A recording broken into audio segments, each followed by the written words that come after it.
What's up, boys? Bro, what Today is I'm in the gonna help you. Discord? Shut up. I'm speaking. What's up, boys? My Today bad. we are. Shut up, dude. God. We're filming a video on how to beat mid-ladder counters, and I'm gonna go over some of my mid-ladder counters. I'm not exactly in mid-ladder right now. Maybe I am, but we faced a bunch of mid-ladder-ish decks, so I'm gonna explain to you how to beat those.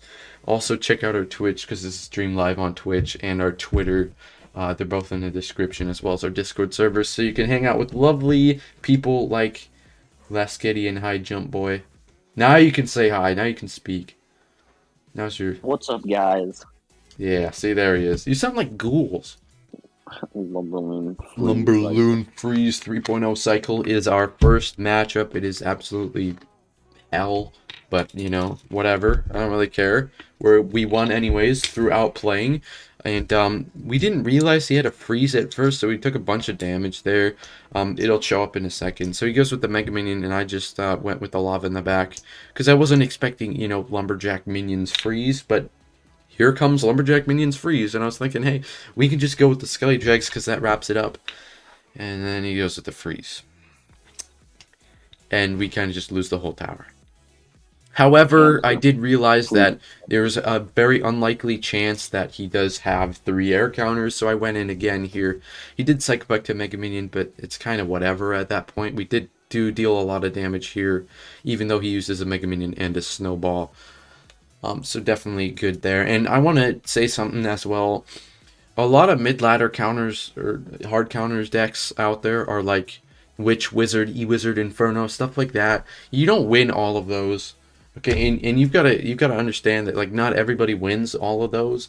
Sometimes my tips against those will be try and use Lava Mega Minion to like bait out his air counters, or use something like guards to try and bait out one of his air counters and then go in. And also if he has splash units, try and separate your lava and your loon so he doesn't get splashed. But sometimes those matchups just aren't winnable, and you've got to just not let that get to your head. Okay, it was really hard. I'll just buckle up and get the next guy. But there are a lot of matches that you're losing right now that you could win. And so as you see here, he goes in with the balloon as well. So I go with the Sky Drags and then a really good fireball value here.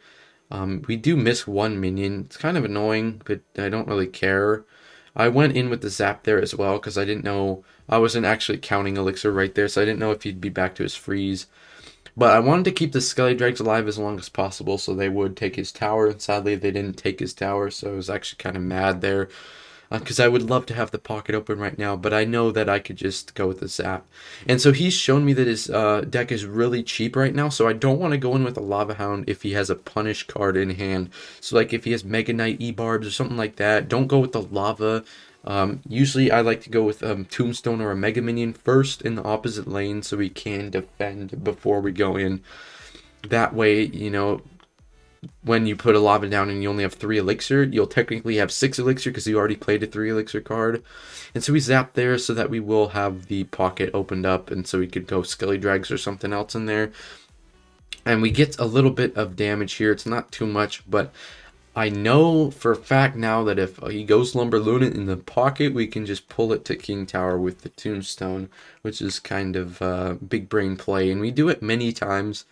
And you've got to understand as well that Lumberloon players aren't the brightest tools in the shed, or they're not the coldest spoons in the fridge. They're really kind of mentally out of it. And so we Idiots. were able to outplay him here because I knew yes, they are morons. And so I was being extra careful because I wanted to make sure I didn't go in too hard on offense.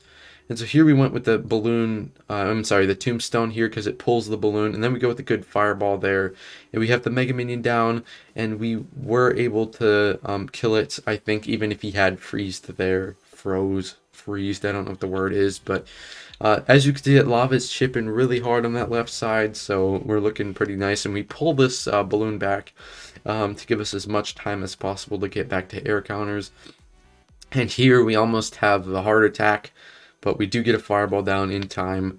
And so here is just trying to get some fireball damage if we can, but just realizing that it's going to be really bad for us if he gets a death bomb down. So we're going to try and make sure that we Don't go in on offense too much. We're gonna go on defense a lot, and then if we have an opportunity, like right now, we can go in with offense.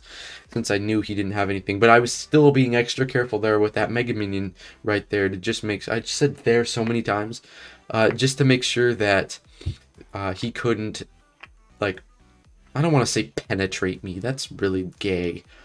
Anyways, as you can see here, he goes with the Lumberloon in the pocket again. So we go with the tombstone, and it does work out in our favor because he wouldn't have gotten to our tower. So very nice, very solid win against the mid-ladder hard counter. Let's jump into the next one.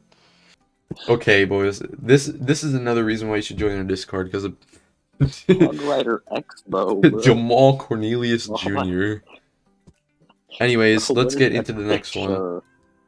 If I'm going to be completely honest with you, sometimes I struggle dealing with the E-Giant, and them having Rocket doesn't help at all.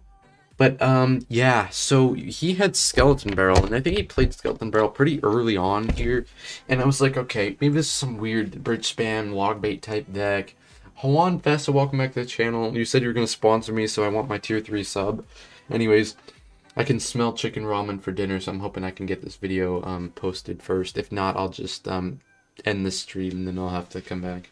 Although I might be able to keep streaming after lunch or dinner. Silhouettes TTV, thanks for the follow. We're gonna cut all this out of the video because nobody's done anything, so whatever. Okay, guys, so E-Giant is honestly a tough matchup, especially when they have the freaking Rocket spell. So that's kind of cool. And so as you can see here, he went Dark Prince Skelly Barrel, and I was just like, okay, yeah, we're facing Bridge Spam, or we're facing freaking Double Barrel with, I don't know, Dark Prince.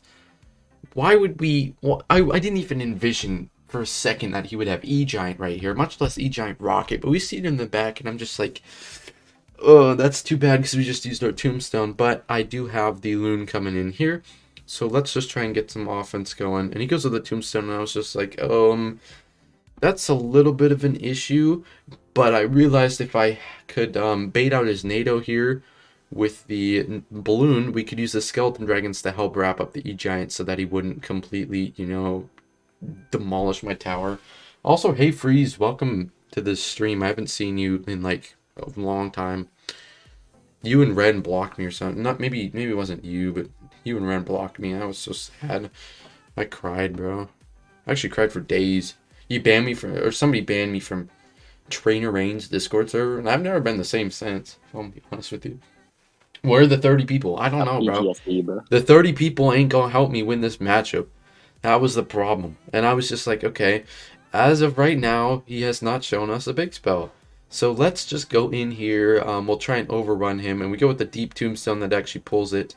And so here we'll go in with the Skelly Drags, and we'll go in with the balloon because that should work. And even if he lightnings, one of them will be caught by the cotton. What? Oh, there's a rocket. I've got cotton on my mind. It's a bit racist, bro. It's not racist. It's racist that you're associating cotton with black people. I didn't even say that. I didn't even say that. Anyways, here we're going with a nice little Valkyrie in the back here because the Valkyrie will stop the Dark Prince before he kills my Tombstone. And my goal here was to postpone from using the Tombstone as long as possible because a Tombstone played early does not pull an E-Giant as well as a Tombstone late. And also he has the log, so we want to make sure I can take out his E-Giant with our Tombstone and not have the Tombstone die early to a log. It's really yes, you have, Mikey, you have the permission to follow. Also, yeah, that was Renegade, by the way. Hey, Freeze. So here we do another Tombstone, and then we're going to do a Valkyrie to make sure the Dark Prince doesn't connect on the Tombstone. We zapped those skellies there because they were being a little scary. Spooky, scary skeleton. Anyways, look at that. We took a bit of damage here, but I'm thinking we could just kind of go in with the fireball here on his Tombstone and then potentially get a bunch more damage because he doesn't really have an air counter in cycle right now, so we can kind of just pressure like really hard. And my goal here was to get him to not build up enough elixir for an E-Giant, because if I can make him not play an E-Giant, there's no way he can get damage. So I wanted to be really offensive here, and you've got to understand that like in triple elixir you can play a lot of offense. It's okay. It's not like a cycle deck where you have to, you know, play a bunch of defense and stuff. It's hard to play offense in single and double elixir. Double not so much, but single definitely. And so the ability to like survive till triple, you should take advantage of that and go with things like lava at the bridge. So that's what I did. Goes in with another rocket. He does another freaking rockets. And, you know, I'm going to call Egiant Rocket a card counter deck. I just outplayed him, in my opinion. I think I did, you know, everything I needed to do to be able to win this matchup. And we did take his tower at the last second there. Playing some good defense. This is definitely a reason for you to use Valkyrie over the guards, because Valkyrie was able to stop the Dark Prince in this matchup. And she does do a little bit of damage, and she's also a hot redhead, so I ain't complaining. Alrighty, boys, we got the best Twitch mod in here, and we're going to look at Golem Rocket, the freaking abomination of this deck. And I was thinking, you know, we're going to be fine. We're going to do just fine. And then I saw the arrows. Actually, I think somebody in chat showed this to me. They were like, oh, he has this and this and this.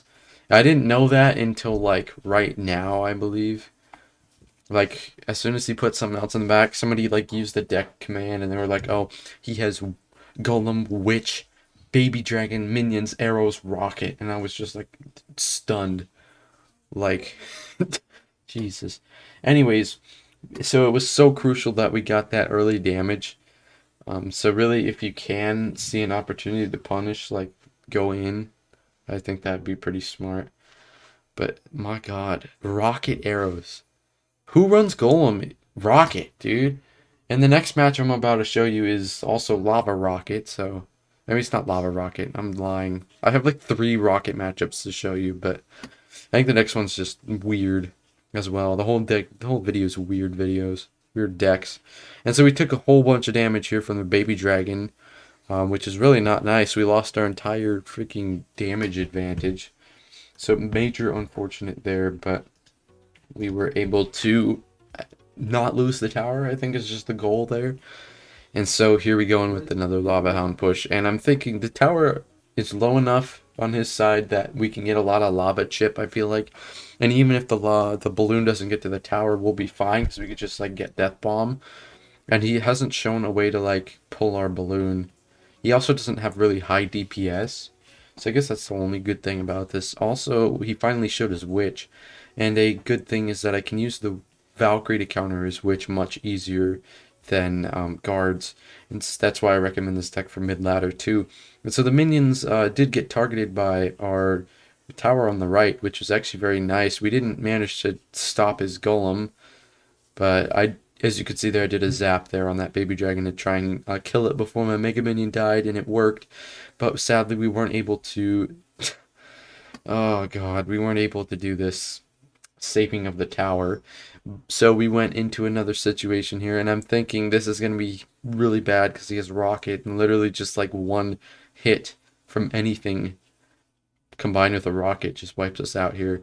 He does go in with the rocket, but I decide, okay, why don't we just pressure really hard here? Because he doesn't have high DPS other than the minions. And so here, sadly, I did forget he had arrows. So we took a bunch of damage there, but we were able to just sap the witch.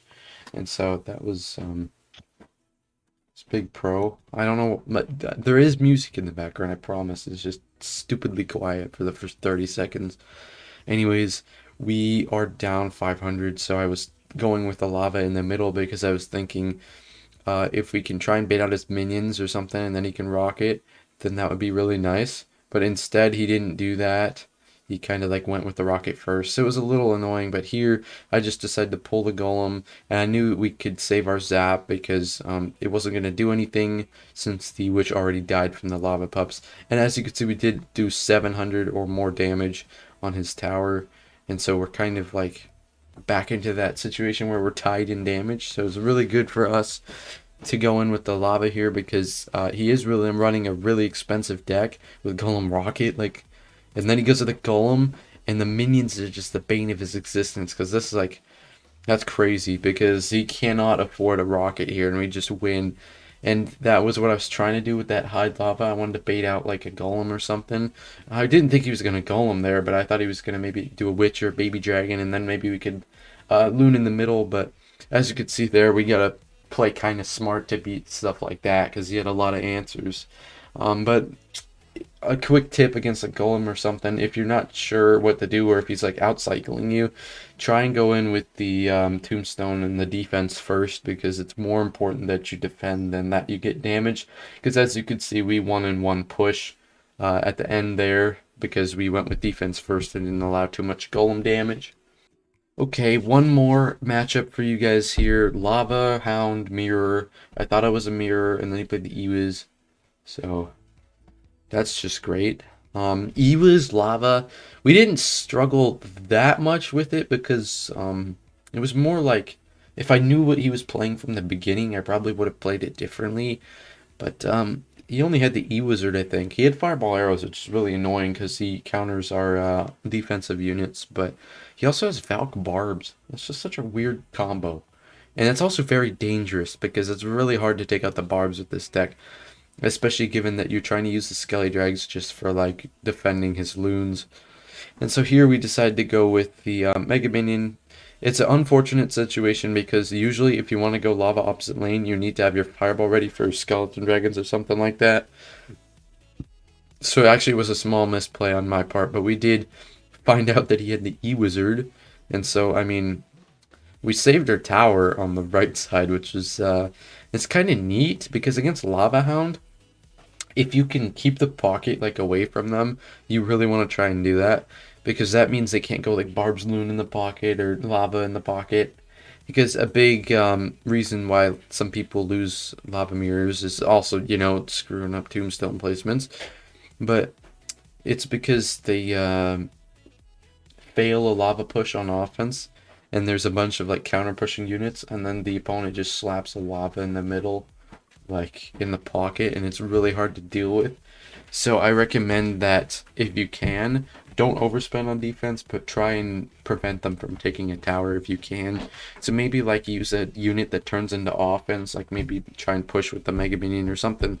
I'm not sure exactly. I'd have to find a couple scenarios to look at. But here he does go in with the Fireball, so it's a little annoying, but we do have the hot redhead to help out. And not only does she help out, she tanks for some of them lava pups so that our Mega Minion stays alive. And a good tip against any lava deck is really, if you can keep your Mega Minions alive as long as possible to rack up value, that's what you want to try and do. Because the longer they're on the board, the more value they get, especially against his loon and lava pushes. And so what I like to do a lot against some loons is, you know, if I don't have my Mega Minion in cycle, I will kind of just use the Skelly Drags and then push them back with the... Also, watch this Valkyrie zap here. It's just so appealing. And anyways, what I was saying is I'll pull the balloon back, because if you pull the balloon back, it gives you more time to cycle back to your air counters. And here we just kind of won because he didn't really have much to deal with. He had a lot of offense, and it was tough for us to defend, but we did manage to do it. And if you can wrap up him on defense, there's no doubt we were going to wrap him up on offense too, because he only had the E-Wizard. GG's there. If you enjoyed the video, hit the like button, sub, suck my toes. I'll see y'all later.